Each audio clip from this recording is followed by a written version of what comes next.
Hi hello నమస్తే welcome to best TV నేను మీ Shanvi season 19లో భాగంగా మ్యాచ్ 29 ఈరోజు పంజాబ్ కింగ్స్ అండ్ అలాగే లక్నో సూపర్ జైంట్స్ మధ్య మ్యాచ్ ముల్లన్పూర్లో జరగబోతుంది. అయితే ఈ మ్యాచ్లో ఏ టీం విన్ అయ్యే ఛాన్సెస్ ఎక్కువ ఉంది అని తెలుసుకుందాం. మనతో పాటు క్రికెట్ అనలిస్ట్ విజయ్ గారు ఉన్నారు, మాట్లాడదాం. హాయ్ విజయ్ గారు. రైట్, ఈరోజు పంజాబ్ కింగ్స్ అండ్ అలాగే లక్నో సూపర్ జైంట్స్ మధ్య మ్యాచ్ జరగబోతుంది. సో ఈ మ్యాచ్లో ఎవరికి ఎక్కువ ఛాన్సెస్ ఉందంటారు విన్ అయ్యే ఛాన్సెస్? ఎక్కడైతే ముల్లన్పూర్లో ఈ మ్యాచ్ జరుగుతుందో రైట్, పంజాబ్ కింగ్స్కి హోమ్ గ్రౌండ్ కాబట్టి పంజాబ్ కింగ్స్ ఇప్పటిదాకా ఏ టీం మీద ఓడిపోలేదు కాబట్టి ఈ 2 పాయింట్స్ కూడా పంజాబ్ కింగ్స్ కలిసి వస్తాయని ఎక్స్పెక్ట్ చేస్తున్నాను. రైట్, అంటే ఇప్పుడు ఇరు టీమ్స్ లో కూడా చెప్పుకోదగ్గ ప్లేయర్స్ ఎవరు ఉన్నారంటారు? ఇరు టీమ్స్ లోనూ చెప్పుకోదగ్గ ప్లేయర్సే ఉన్నారు. ఒక టీమ్ లో చెప్పుకోదగ్గ ప్లేయర్స్ పెర్ఫామ్ చేస్తున్నారు, ఇంకో టీమ్ లో చెప్పుకోదగ్గ ప్లేయర్స్ పెర్ఫామ్ చేయట్లేదు. అదే తేడా. రైట్ రైట్ ఓకే, పంజాబ్ లో చూసుకుంటే శ్రేయస్ అయ్యర్ కెప్టెన్సీలో ఇప్పటి వరకు ఓటమి అనేది చూడలేదు ఈ సీజన్స్ లో.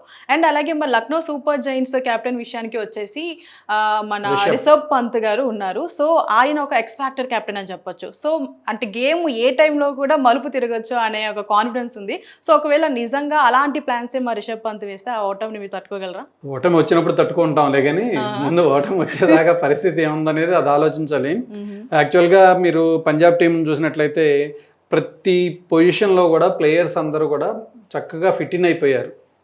ఓపెనర్స్గా ప్రభ్ కానీ ప్రియాన్స్ ఆర్యా కానీ వాళ్ళకి ఫ్లయింగ్ స్టార్ట్ని ఇస్తున్నారు. Cooper Connolly first down batsmen, proper బ్యాట్స్మెన్గా మొత్తానికి రూపాంతరం చెందాడు. తర్వాత ఉండనే ఉన్నాడు సర్పంచ్ సాబ్ చక్కగా తన కెప్టెన్సీలోనే కాదు బ్యాటింగ్లో కూడా అద్భుతమైనటువంటి ఫామ్లో ఉన్నాడు. ఇప్పటివరకు 3 హాఫ్ సెంచరీలు కొట్టాడు. అతను టీంకి కావాల్సినట్లుగా అనుగుణంగా బ్యాటింగ్ చేస్తున్నాడు. ఇంకా చూస్తే నెహాల్ వదేరా కానీ మార్కస్ స్టోయినస్ కానీ Shashank Singh, Marco Jansen, Xavier Bartlett దాకా కొంచెం బ్యాటింగ్ చేయగలిగినటువంటి బ్యాట్స్మెన్లు ఉన్నారు. 8 మంది ప్రాపర్ బ్యాట్స్మెన్లు ఉన్నారు. 9వ వాడు కూడా జేవియర్ బార్ట్లే కూడా సందర్భానుసారం వాళ్ళకి కావాల్సిన రన్స్ కొట్టే బ్యాట్స్మెనే. ఓకే, ఇంకా బౌలింగ్ డిపార్ట్మెంట్కి వస్తే హర్షదీప్ సింగ్, మార్కో యాన్సన్ కొత్త బాల్ని అద్భుతంగా వేస్తుంటే వైశాఖ్ విజయ్ కుమార్ చేంజప్ బౌలర్ గాను, ప్లస్ యజువేంద్ర చహల్ ఉన్నాడు. ఇప్పుడు ఎవరికైనా వీళ్ళకి వికెట్లు పడట్లేదు అంటే టైంకి శశాంక్ సింగ్ బాల్ తీసుకొని వచ్చేస్తున్నాడు, 1-2 వికెట్లు ఇచ్చేసి వెళ్ళిపోతున్నాడు. కాబట్టి ఇప్పటి వరకు పంజాబ్కి అంతా ప్లాన్ ప్రకారం నడుస్తుంది. వాళ్ళ దగ్గర ప్లాన్ ఏ ఉంది, మిస్ అయితే ప్లాన్ బి ఉంది, మిస్ అయితే ప్లాన్ సి ఉంది.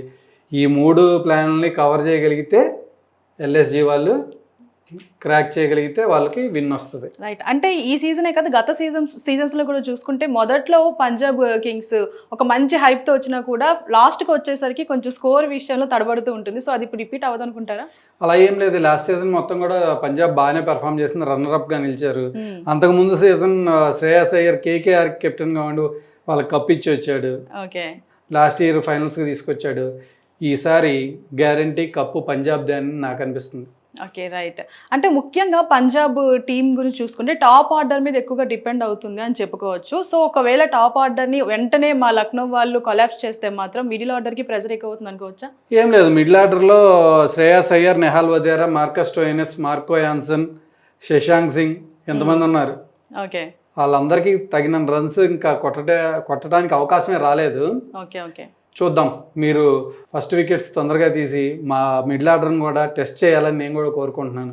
రైట్ రైట్ ఓకే, మా లక్నో టీంలో చూసుకుంటే ఫినిషర్స్గా ఎవరైతే ఉన్నారో సో వాళ్ళు ఒక పవర్ పంచ్ ఇస్తారని చెప్పొచ్చు. అంటే లాస్ట్ 5 ఓవర్స్ ఏవైతే ఉన్నాయో ఆ 5 ఓవర్స్ని కూడా చెడుగుడు ఆడేస్తారు అని ఒక కాన్ఫిడెన్స్ మాకుంది. మరి మీ బౌలర్స్ రెడీగా ఉన్నారా దాన్ని ఫేస్ చేయడానికి? మీ బ్యాట్స్మెన్ ఫస్ట్ చెడుగుడు ఆడటం స్టార్ట్ చేస్తే బాగుండు, ఆడట్లేదు. వాళ్ళు సెల్ఫ్ అవుట్ అయిపోతున్నారు, సెల్ఫ్ గోల్స్ వేసేసుకుంటున్నారు. నాకు తెలిసి వాళ్ళ అబ్దుల్ సమద్ ప్లేస్లో కొత్త బ్యాట్స్మెన్ తీసుకునే అవకాశం ఉంది, హిమ్మత్ సింగ్ అని. ఎందుకంటే అబ్దుల్ సమద్ కంటిన్యూస్గా ఫెయిల్ అయిపోతున్నాడు. ఇంకొంచెం ముకుల్ చౌదరిని ఇంకొంచెం పైకి తెస్తే బాగుంటుంది బ్యాటింగ్లో. ఇంకా నికోలస్ పూరన్ దేవుడు ఎప్పుడు ఫామ్లోకి వస్తాడో చూడాలనిపిస్తుంది. మన క్యామ్ గ్రీన్ లాగే నికోలస్ పూరన్ కూడా తొందరగా ఫామ్లోకి వస్తే అందరికీ, ముఖ్యంగా ఎల్ఎస్జీకి మంచిది, వాళ్ళ టీమ్ ఓనర్ సంజీవ్ గోయంక ఆరోగ్యానికి మంచిది. కాస్త ఆయన హ్యాపీగా ఉంటాడు, ఆయన ఆనందంగా ఉంటే ఆయన ఆరోగ్యంగా ఉంటాడు. రైట్, అంటే మేబీ ఇప్పటి వరకు చూసుకుంటే లక్నో అండ్ అలాగే పంజాబ్కి కంపేర్ చేసుకుంటే మేబీ లక్నో కొంచెం డౌన్లోనే ఉండొచ్చు పంజాబ్తో కంపేర్ చేస్తే. సో కాకపోతే మా లక్నో టీంలో ఆల్రౌండర్స్ ఉన్నారు అని అంటే మీరు యాక్సెప్ట్ చేస్తారా చేయరా? ఆల్రౌండర్స్ ఎక్కడున్నారు? కనిపించట్లేదా మీకు, లేకుంటే లేరంటున్నారా? ఆల్రౌండర్స్ ఉన్నారు, మిచ్ మార్ష్ లాంటి వాళ్ళు. మిచ్ మార్ష్ని బౌలింగ్ చేయించట్లేదు మీరు. మార్క్రమ్ ఉన్నాడు, మార్క్రమ్తో కూడా మీరు పెద్దగా బౌలింగ్ చేయించట్లేదు. ఓకే. ఇంకా కిందకు వస్తే జార్జ్ లిండే ఉన్నాడు. అతని బౌలింగ్ కొంచెం వేవర్డ్గా ఉంది, బయటకు వేస్తున్నాడు ఎక్కువ బాల్స్. సౌత్ ఆఫ్రికా కండిషన్స్ నుంచి తొందరగా ఇండియన్ కండిషన్స్కి అతను అలవాటు పడితే ఎల్ఎస్జికి మంచిది. రైట్. ఆల్రౌండర్స్ విషయంలోనే కొంచెం వీక్గా ఉంది. ఇవాళ జార్జ్ లిండే ప్లేస్లో మయాంక్ యాదవ్ని తీసుకొస్తే బెటర్ ఏమో. ఎందుకంటే ముల్లన్పూర్ పిచ్ కొంచెం పేస్కి అనుకూలిస్తుంది. ఫస్ట్లో కొత్త బాల్ కొంచెం పేస్, సీము, స్వింగు అయ్యే అవకాశం ఉంది పేస్ బౌలర్స్కి. కాబట్టి మయాంక్ యాదవ్ ఒక 2 సీజన్ల ముందు అద్భుతమైన సంచలనమైన పేస్ తోటి ఇచ్చాడు, 150 పైన వేసే బౌలర్గా. చూద్దాం. ఎందుకంటే అశోక్ శర్మ చక్కగా జీటీలో 154 వేసాడు ఇప్పటికి. మీరు మయాంక్ యాదవ్ని తెచ్చి ఆ పేస్ రికార్డ్ని బీట్ చేయాలని నేను కూడా కోరుకుంటున్నాను. రైట్. ఒకవేళ ఈరోజు జరగబోయే మ్యాచ్లో టాస్ ఎవరైనా గెలిస్తే వాళ్ళు ఏం చూస్ చేసుకుంటే బెటర్ అంటారు? టాస్ గెలిచిన టీము బౌలింగ్ తీసుకుంటుందని అనుకుంటున్నాను. ఫస్ట్ అరగంట సీమ్కి, స్వింగ్కి అనుకూలిస్తుంది. సెకండ్ హాఫ్లో వాళ్ళు బ్యాటింగ్ చేసేటప్పుడు డ్యూ ఫ్యాక్టర్ అంటే మనకి చెన్నై, ముంబై అంత ఎక్కువ ఉండదు, కానీ కొంత ఎఫెక్ట్ అయితే ఉంటుంది. Right. Okay. Head to head ఎలా ఉందంటారు? హెడ్ టు హెడ్ ఈక్వల్గా ఉంది వీళ్ళకి. రైట్. ఇప్పటి వరకు జరిగిన మ్యాచ్లన్నీ కూడా ఈక్వల్గా ఒక 3 మ్యాచెస్ గెలిచారు. చూద్దాం, ఇవాళ మ్యాచ్ సిరీస్ డిసైడర్ లాగా వీళ్ళకి మధ్య. Right. So as compare to Punjab, Lucknow కొంచెం డౌన్లోనే ఉందని చెప్పొచ్చు. సో అది కంబ్యాక్ ఇవ్వాలంటే ఏం చేయాలంటారు? అంటే Mitch Marsh, Aiden Markram 10 overs ఆడాలి ఇద్దరు. ఓకే. దాని తర్వాత పంత్, నికోలస్ పూరన్ ఫినిషర్స్గా ఎరక్కొట్టేయాలి. ఓకే. అప్పుడు మాత్రమే ఎల్ఎస్జికి ఎక్కువ ఛాన్సెస్ ఉన్నాయండి. ఎందుకంటే సీనియర్ ప్లేయర్స్ వీళ్ళు. నేను చెప్పిన 4 పేర్లు కూడా వరల్డ్ క్రికెట్లో చాలా ఎక్స్పీరియన్స్ ఉన్న చాలా సీనియర్ ప్లేయర్స్, గేమ్ని మార్చగలిగినటువంటి ప్లేయర్స్. వాళ్ళు ఏమీ చేయకుండా కింద ఉన్న పిల్లల మీద భారం పడేస్తే ఇది అయ్యేది కాదు. వాళ్ళు బాగా ఆడాలి.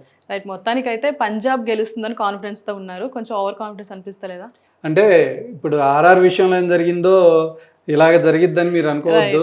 ఎందుకంటే పంజాబ్లో ఉన్న ప్లేయర్స్ మరీ అంత రెక్లెస్గా ఆడరు క్రికెట్ని. వాళ్ళు క్యాలిక్యులేటివ్గానే ఆడుతున్నారు. మొన్న చూసుంటావు సర్పంచ్ సాబ్ క్యాచ్ ఎలా పెట్టాడో. అవును.